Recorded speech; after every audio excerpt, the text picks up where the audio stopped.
today's session of Pearls of Wisdom. Today we're going to chat with Rachel Cubela about the challenges of developing a mentally healthy workplace and the legal issues that are relevant for employers in this space. Welcome, Rachel.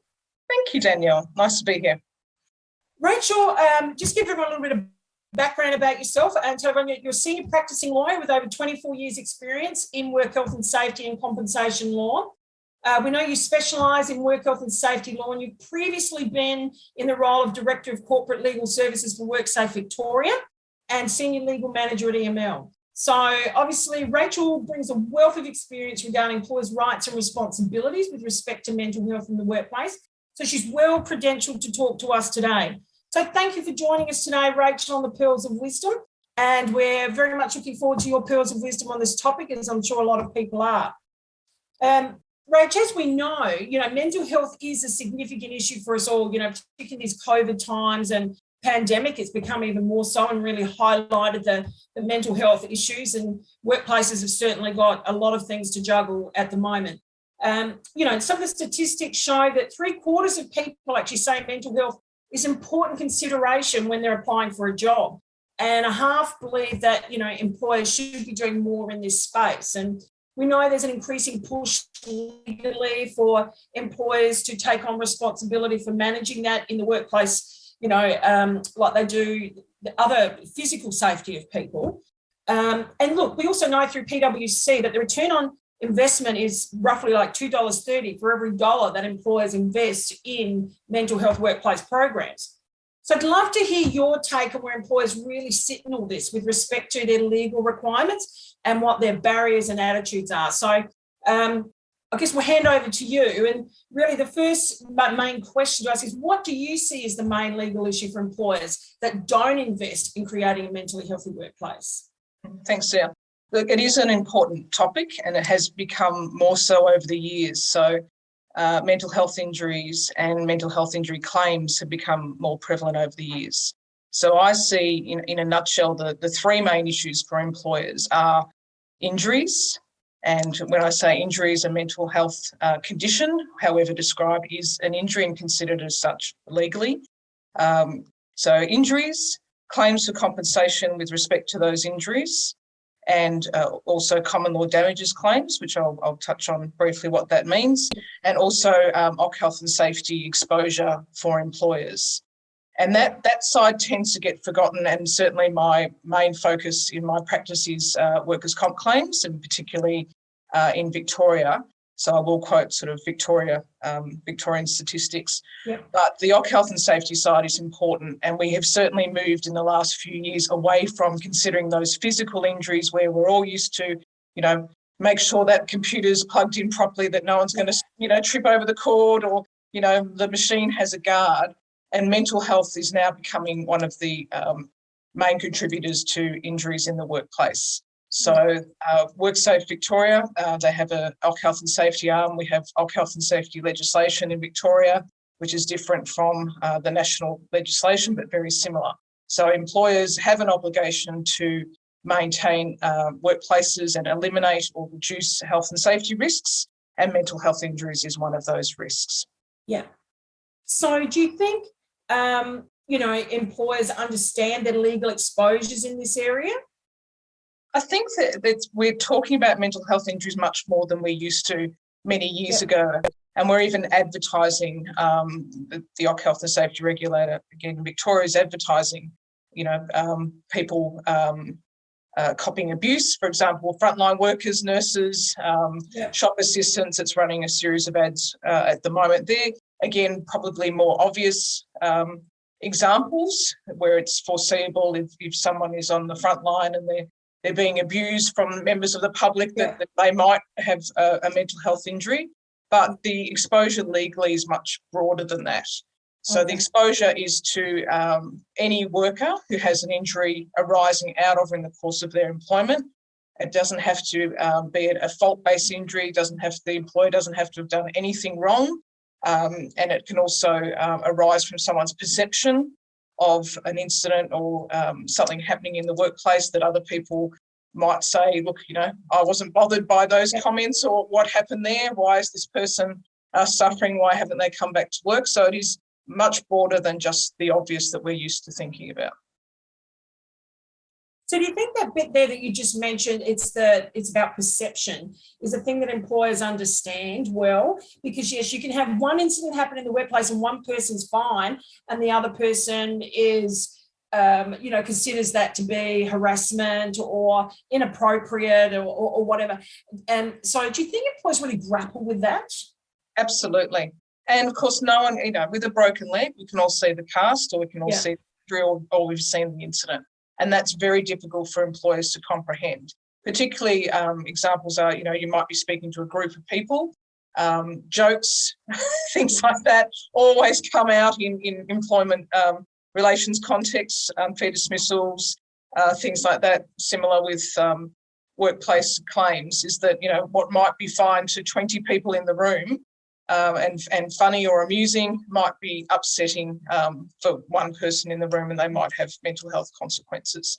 So it doesn't matter in that sense how well the other person thinks the conversation has gone, as long as the conversation happened, or at least a semblance of it happened, then the employer can be liable. So perception becomes reality in that sense. Because as long, and the law sort of, uses old-fashioned terms at times, but it's as long as it's not far-fetched or fanciful, as in the person wasn't even at work at that day and hadn't been for 2 months, so the conversation could not have happened at all, then the employer can be liable for the injury. And I only know of one case, and that's the thing with these perception type cases. I only know of one case, which was a Commonwealth case where the worker had said that she was at the workplace. It was something like the tax office. I don't know if it's the tax office, but some similar Commonwealth government building, and had turned around in the open plan workplace and seen someone with a bag of drugs on their desk. And she had seen the drugs. The person had seen her see it, and she ran off and they chased her and locked her in a room. As she honestly believed this happened. There were cameras everywhere in the workplace, and it was an open plan workplace, and her fellow employees said it didn't happen. And she had a couple of lawyers act for her, but then dropped out and she represented herself. And the Administrative Appeals Tribunal said, look, we accept she honestly believed this has happened, but there's just no evidence that it did. The evidence is to the effect that she had a psychotic episode and she had a background, if I recall correctly, of someone in her past having died of a drug overdose. So it was a sensitive drug for her. So that's the only example out of the cases that run day in, day out, where you can say that was far-fetched or fanciful because it just didn't happen. So absent you didn't get your claim up for that? No. So absent that, though, if the conversation happened or the person was at work and they can point to something in the workplace as having caused their mental health injury, and it doesn't have to be the sole cause. In Victoria, it has to be a cause. If you have a pre-existing mental health injury, then the employment has to be a significant contributing factor. But absent that, if a person hasn't had a mental health injury before, then work just has to have contributed or caused that condition. So employers can't rely on I know that they've been having difficulties at home, they're going through a divorce. So that's actually what's the cause of the mental health issue, not this incident at work. So that they can't rely on that? They can try and rely on it, and that gets down to what their legal liability is. So with claims, for example, if I leave aside the occupational health and safety side, with claims we have a no-fault system in Victoria and most all states in Australia, which means that if you have an injury, again, arising out of or in the course of employment, which is a very broad test, then compensable. It's a no-fault scheme, and the entitlement then is usually to income replacement, so weekly payments to replace your time off work, medical expenses, so counselling, treatment, medication, GP visits, potentially, unfortunately, inpatient treatment, and potential impairment benefit, we call them in Victoria, but there are other no-fault lump sums that you can get. Then we move to the fault-based system, which sits behind most jurisdictions in Australia, but not all. Some don't have any common law jurisdiction at all. But if they do, then a worker can sue for damages, which is just a fancy term for money.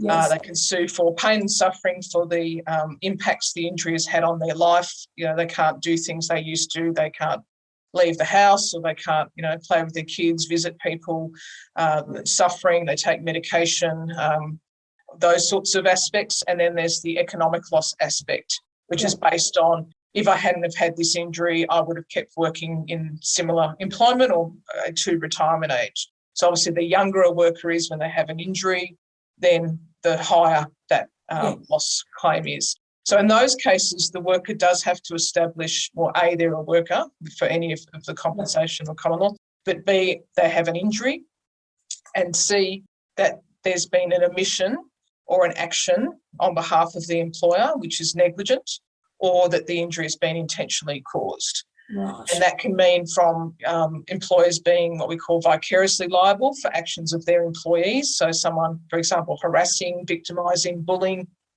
a worker, they can prove that the employer was aware of that and turned a blind eye or didn't put in reasonable steps to stop that. Then that would be an example of the employer being held. And when I say that, that's not the individual, it is the employer backed by the workers' compensation legislation and the workers' compensation regulator covering those costs.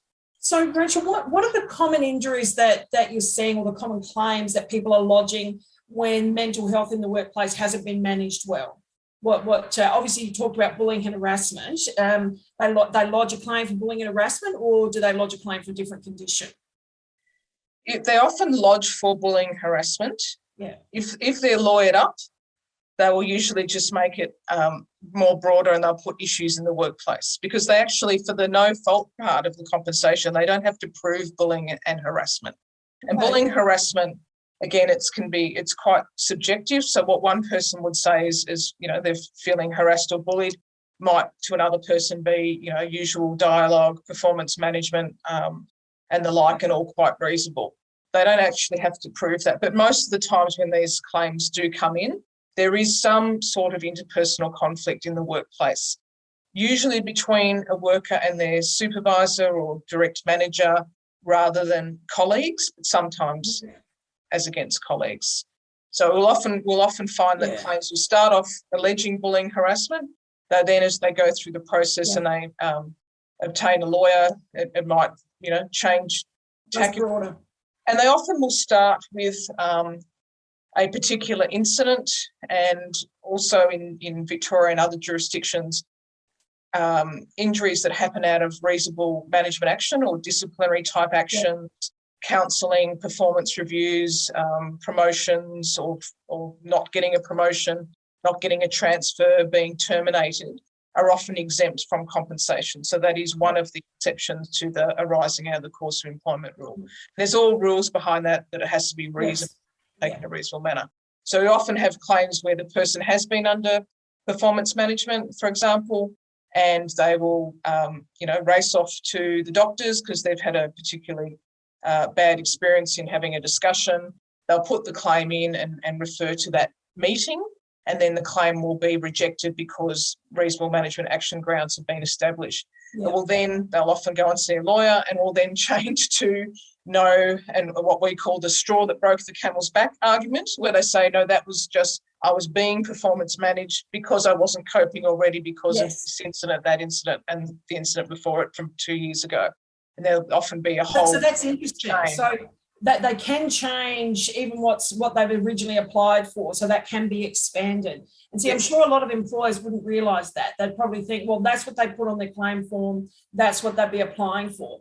So it's very dangerous once you start getting into that field, isn't it? Because what can be on that, what can be claimed suddenly expands, grows, and look, and often these claims will be investigated, and that's what will come out. Statements will be taken from the worker if their lawyers will allow them. Often they don't, and from other colleagues. And what starts out, it might seem simple on the claim form.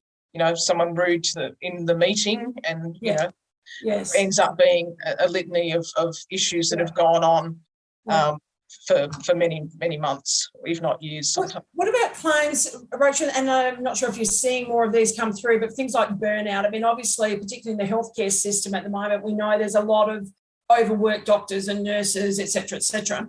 who really, it's not that the workplace has there's individual conflict, but it's more just hours of work or the risk associated with their work and the stresses around their work. And we call that different things. A lot of people term that burnout, moral injury or different things, but seeing more of that come through. I haven't seen the my end, because if they get to my end, because I work in the litigated claims area, it means that the claim has been rejected because there's those factual arguments or those resource management action arguments. So I'm not seeing them. That doesn't mean they're not out there, but it also might mean that they're being put in and being accepted. Yes. So certainly that's another, what I'd call another area definitely of mental health injury claims. The claims that we would have looked at years ago would have been the obvious type, which aren't that common anymore, which are, post-traumatic stress disorder. There's been a serious incident, there's been a bank hold-up, something very dramatic has happened for someone to then, relive that experience. And certainly those claims are there, but the general claim is much more your run-of-the-mill interactions on a daily basis with co-workers or managers. And like Worksafe stats, so you mentioned some stats before. Yeah. So I've got some stats from Worksafe's Victoria's last annual reports, which so as at 30th of June 2021, 22% of injured workers on weekly payments, so that's the income replacement benefit, Victoria, were receiving them for mental injury claims. Okay. That's gone up from 20.8% in 2019, 2020 and 18.8% in 2018, 2019. And all new claims, out of all the new claims lodged, so Worksafe generally gets around about 30,000 claims lodged per annum, give or take a few thousand in Victoria each year, or 13.1% of those were for mental health injuries. 21 financial year. So they're going up, and they're also harder to manage because particularly with those interpersonal issues, it's very difficult to get the worker back to the workplace. It's also very difficult for the employer to manage the worker in the workplace, comply with their health and safety obligations on the one side by providing a safe work environment to the worker and all their other employees, as well as getting the worker back to work and keeping those people potentially even physically distanced is difficult. I suspect with the remote working from home, we might see, I don't know yet, obviously, and the stats will tell us in the next annual report that there could be a decrease in interpersonal conflict claims because we're working from home. So we're not, we have to do Zoom meetings, and that's become the norm for office-based workers in particular. So that, but you also mentioned before increased stress from, COVID, and then people are homeschooling and managing all other things beside that. So it'll be interesting. It will be interesting to see up and down. What happens as people start to go back to work, because obviously some people are actually stressed about that, the increased risk of being exposed. They've got used to working from home, they've created a certain lifestyle, and now they have to change. It's going to be a whole lot of complicating factors that come into that's going to increase it. And that's one of the reasons why it's a really important time right now for employers to understand their obligations but also how they can benefit as an employer in terms of productivity, efficiency, workplace culture, etc., to actually manage, mental health in the workplace, because there's going to be a whole lot of complications, I think, coming along in the next, year. Yeah, and as I say, even that, it gets reported anecdotally, the rise in, customers being upset and abusive towards staff because we've got the, vaccinated, can you come in, show me your certificate. There's a whole range of issues that COVID has introduced into workplaces, and again, not just the keeping the disease out or managing the disease, but dealing with it in terms of your workforce. Yeah. So, Rachel, in terms of costs, I mean, you hear, mental health claims cost significantly more than physical injury claims on average. Of course, there's variation, but on average, people do take longer to go back to work. They're off work longer, and the claims costs are a lot higher. So it's is that supported by sort of the statistics that you see? Yes, it is, because it takes longer to get people to return to work. So they're off for longer. The longer they're off work, the more likely they are to not return to work. And there's statistics which I'm sure other people have discussed on your podcast before, Yeah. about the longer you're off, the more likely you are to stay off. So that costs the scheme. And again, it is workers' comp is an insurance scheme. If the costs go up, then employers' premiums go up. So, those costs get factored in, whether they're real costs or whether they're projected costs. So the system or the computer will analyse and the algorithms will say, well, this worker's not back at work after 13 weeks. They're unlikely to get back at all. Then we're heading for ongoing weekly payments. Some schemes counter that by, having a cut-off period. South Australia's scheme compared to Victoria's scheme is very generous, and you can potentially be on weekly payments to retirement age if you can't get back in the workforce or you can't resolve your common law damages claim. Yeah, South Australia is definitely much more brutal. It cuts you off at 2 years unless you're seriously injured. And with a mental health injury, that's extremely high bar to reach. It's easier with physical, but with psychological, it's very, very difficult to reach that. So most people there lose their claim, their income, at the 2 year point. But so Rach, just wrapping up then, what would your strongest advice be to employers who want to create mentally healthy workplace programs? I mean, I think a lot of them are just feeling overwhelmed, not knowing what to do. They're not experts in space, so they feel a bit lost. And, what would your advice be? And I mean, obviously you deal with employers who've got these claims, so I'm sure you're giving them advice in terms of preventing it going forward.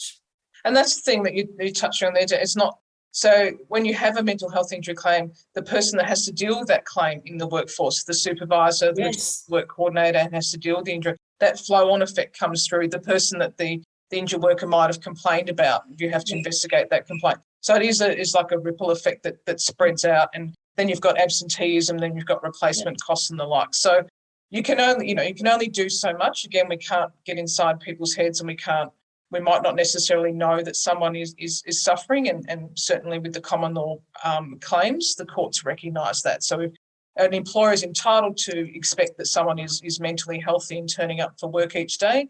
If they're put on notice that they're not, then they need to act and do something about it. So you mentioned mental health wellbeing, workplaces, experts. The employers don't have that expertise. They should get that expertise. That will help. Employee wellbeing plans. There's potentially EAP counselling. Employee assistance programs are always a good idea. Open door policy, how you treat people. I would say treat people, again, pretty basic, how you would yourself, and treat people with mental health injury claims, whether it's work-related or you suspect it's, something else at home. If someone, that culture of acceptance, right? Absolutely. So, feeling that they're able to report a claim, that they'll be supported, that things will be investigated, that there's that understanding and that empathy. And I say, if someone had cancer and came to an employer and said, I'm going to have time off work, I've got cancer, I'm going to need treatment, the employer would be sending bunches of flowers and cards and baskets of fruit. But if someone says, I've got a mental health injury and I'm going to be off work, the automatic reaction is, how do I know that? And it's not my fault and I didn't do anything wrong. And it's not about, having done something wrong. No, everyone might have acted in it, perfectly fine, but that's... you can only do so much. So, speak to people nicely, the obvious, things like that. But workplaces also, as you said before, the culture, what might be acceptable in how you speak to people in a kitchen or on a building site might be very different from how you speak to people in an office environment and the sort of, phrasing you use. So it sounds like in employers, they really need to do some training around culture and education about mental health and how to talk to each other, leadership, communication, those sorts of skills seem to be what really counts in this space. Yeah, so when someone puts a claim, we should be loving them, not rejecting them and shunning them. That, and often, and the other side of mental health injury claims is often physical injury claims end up being mental health injuries. So because of that bad experience, that I'm not believed, that I've got a sore arm, that then turns into, an adjustment disorder, that, someone's not coping with the injury or how they've been treated, and that then takes on a life of its own. So things, send fruit, welcome out, invite them to events. And, obviously you have to pick your times. You don't want to be seen as harassing someone either if they're trying to get well, but don't treat them like a leper. Again, put yourself in their shoes and just, think of it as, a cost of doing business. You've done your best and you're there to support them. The best thing you can do is to get them back. That'll save you your claims costs, you they help them back to work. Especially their health overall as well in the end, isn't it, to get back to absolutely. work. And look, and certainly Worksafe, and we also start talking, there's more community acknowledgement of mental health injuries, but Worksafe is also looking, certainly in Victoria, to employers to take on some of the obligations that the normal community expectations have of mental health and well-being. So now in Victoria, they've introduced provisional liability for mental health injury claims, where it doesn't matter whether liability was ultimately accepted on the claim or not. The worker will be able to get sessions of treatment. Yes. So that, and up to a certain limit, whether the claims be rejected or ultimately accepted. If it's accepted, costs will go on there. If not, the scheme will bear the costs. Yes. So you're sort of now in before you're out, in a sense. Yes. It's assumed if anyone ticks the box on the claim form, there's now a box physical injury, mental injury, and if they tick the mental injury box, then they're entitled to counselling and treatment expenses. So that's come in last year. Yes, and it will be interesting to see how that rolls out statistically wise and what difference that makes, overall to, how quickly people get back to work and obviously the long-term cost to the scheme, and because it could actually reduce them, even though initially it sounds like it could increase them. But look, thank you so much, Rachel. That's my pleasure. Really educative and illuminating, and I'm sure employers will get so much out of that. So thank you so much for your time today. Thank you. Okay, bye. Bye.